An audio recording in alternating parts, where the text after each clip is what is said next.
Is it just a stunt to launch his campaign for re-election? I'm Scott Ott with Bill Whittle, and this is Bill Whittle Now. And Bill, President Trump, as we record this, last night kicked off his 2020 election campaign with a rally, I believe, in Orlando, Florida, where some 20,000 people in the arena and many more outside, and many others who wished to get in, cheered the president, and he reprised a lot of the slogans that he used in the 2016 campaign and ended up with that famous finish that he does to make America great again. But he also earlier tweeted out some information about a planned series of raids by the Immigration and Customs Enforcement Agency to deport a bunch of illegal immigrants. And there are several questions that get raised with this, Bill, but just first of all, on the face of it, I want to read what the president actually tweeted here so we can get his words the way he intended them to be seen. He said, "Next week, ICE will begin the process of removing the millions of illegal aliens who have illicitly found their way into the United States," referring to the Immigration and Customs Enforcement Agency. "They will be removed as fast as they come in." Now, Bill, there are several issues with this. First of all, starting off on the face of it, coordinating a tweet like that with the kickoff of your presidential campaign, some skeptics may look at that and say he knew he needed to bolster himself with his base, who are still disappointed that he hasn't really produced the kind of wall and immigration crackdown that they expected. Well, I think there's certainly a case to be made for that, but I think the larger case is disappointed voters don't show up at 25,000 in a stadium with lines around the block either. So I'm just adding that for perspective's sake. I saw the pictures of the rally, and needless to say, Hillary Clinton never saw anything remotely like that prior to 2016, and I don't think she could fill up the restroom after 2016. But yes, I suppose there's a point to be made there. The lack of the wall and the border is I'm sure the biggest disappointment for a lot of Trump supporters. But if we're going to look at this as a sort of a political equation, then I would say that people's disappointment over the actual construction of the wall is pretty enormously outweighed by the economic gains, the Supreme Court gains, military gains, and so on. I think he's in a far stronger position than he was in 2016. But the heart of his campaign in 2016, and he's making it out that to be that way again, is this great threat from illegal immigration, and has failed in this regard. Now, Bill, there are some other problems with. I'm not saying utterly failed, but actually illegal border crossings are up. And ICE is certainly overwhelmed with it. They have some 6,000 agents on the ground spread out all over the country. And people within ICE and within the government are saying basically, look, with those 6,000 people, you're not going to start deporting, as the president said, millions of illegal aliens. First of all, so he's just stretching the numbers there. ICE has been deporting people at a rate of about 7,000 per month. Specifically, the people who are targeted in this round of deportations are people who have already had final deportation orders. These are people who have already been kicked out of the country but have not left. Good place to start. It is a good place to start, but one wonders whether he's sort of stretching the truth to make it sound like this is a super tough crackdown on illegal immigration, when in fact there's no budget for a bigger pace than they now have, and the people they're kicking out are really people who've already been kicked out. Well, they're still here, right? Well, yes. So they haven't been kicked out. They have been. They have had final deportation orders. Yeah, but this is kind of the point, isn't it? Right? I mean, this whole idea that we've handed them a sternly worded letter, so we're sure they went home on their own. There's a lot to unpack there. Certainly, ICE is overworked. There's no question that ICE is overworked, and having had a chance to speak at some length with an ICE agent, the overwork part is absolutely true, but at least they're not being ordered by the office of the president to not do their jobs, which was precisely what was happening under Barack Obama. As far as Trump stretching the truth goes, I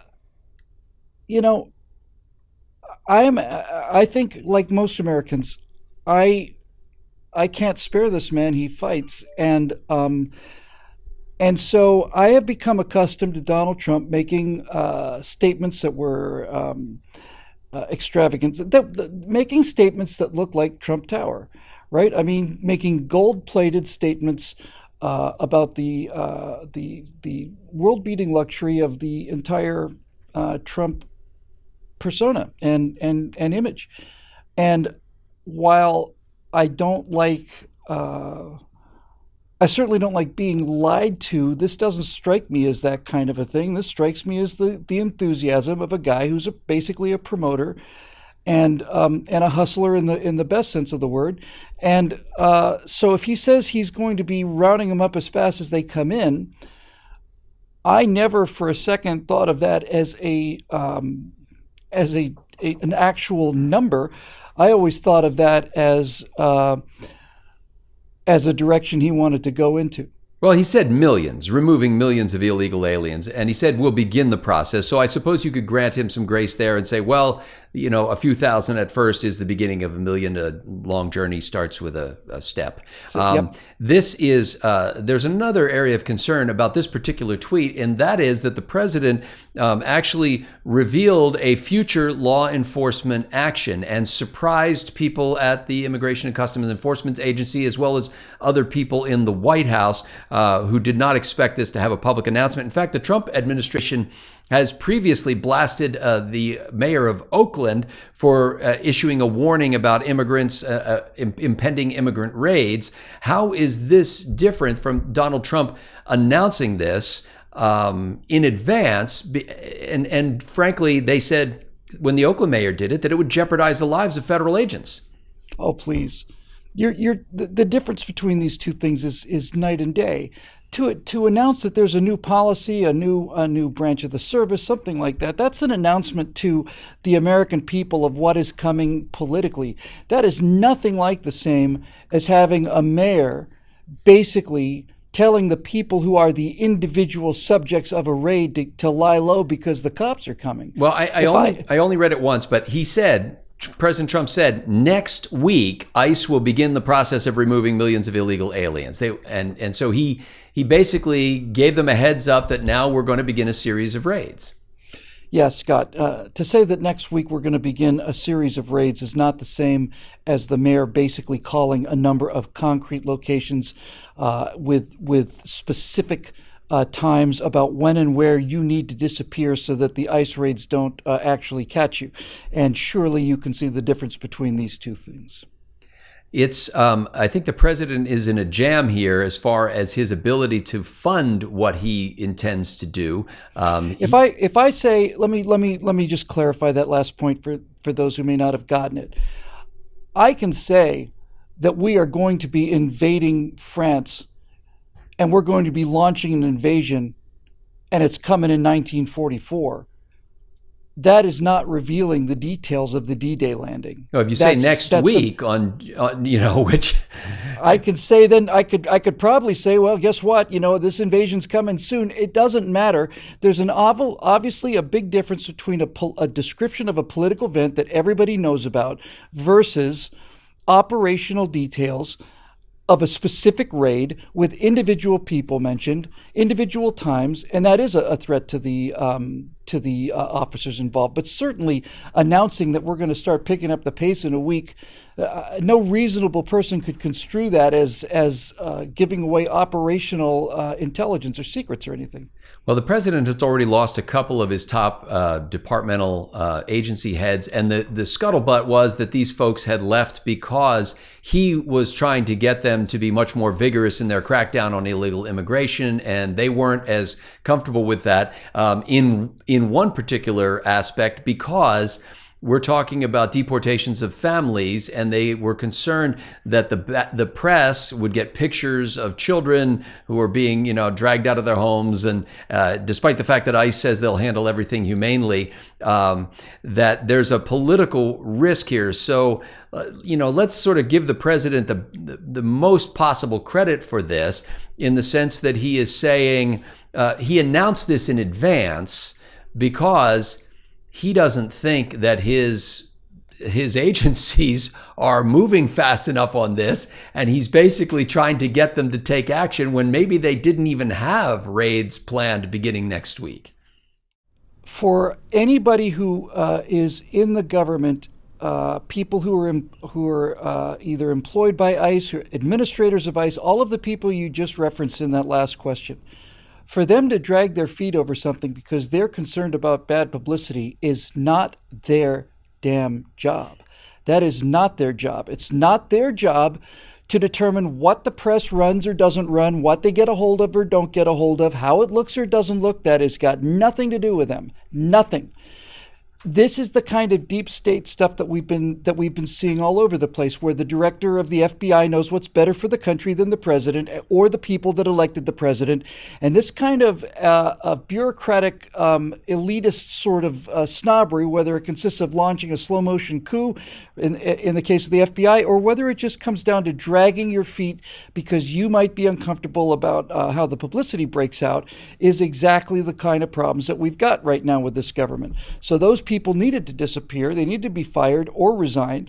And I think the one thing that we all know, that progressives know, conservatives know, anybody who's been, not in a medically induced coma for the last 3 years knows that no matter what Donald Trump does, he is going to be vilified for it. They're going to bring out the pictures of the crying families. Scotty, I saw photos of children with tears streaming down their faces behind bars, and then I saw a photo of that exact same child from a wider angle where the actual bars were a prop that was being held up, surrounded by people and other children, and then just smiling just a few moments afterwards. This is not just bad journalism or deceptive journalism. It's defamation is what it is. But Donald Trump is the first person we've had on our team who understands how low our opponents can go. You might want to say that the reason he understands how low they can go is because he's been down there with them for most of his life. Maybe that's the case, maybe not. But if it is, I don't care. We are in a fight for the soul of this country, and we need to understand that the only way to deal with the kind of thing that I just mentioned, literally, honest to God, literally bringing a truck of dog cage bars, which are held up by two people so that we can get a shot of a child with their fingers wrapped around it crying. This is what we're facing in this country. And the only person I've ever seen who has any ability to understand that and circumvent it is Donald Trump. So again, can I imagine a world where things are done with more dignity? I absolutely can. But that world would require a government that was serving the will of the people and not dictating it. Well, with some 540 some days before the 2020 election, Bill Whittle now will be with you 20 times a month, bringing you Bill's analysis of the breaking news of the day. And he can only do that thanks to the members at BillWhittle.com who actually fund this enterprise, share this with their friends, recruit their friends to become members, and just make everything here possible. We're grateful for those folks, and we invite you to join them by going to BillWhittle.com. Thanks to the members for making this possible.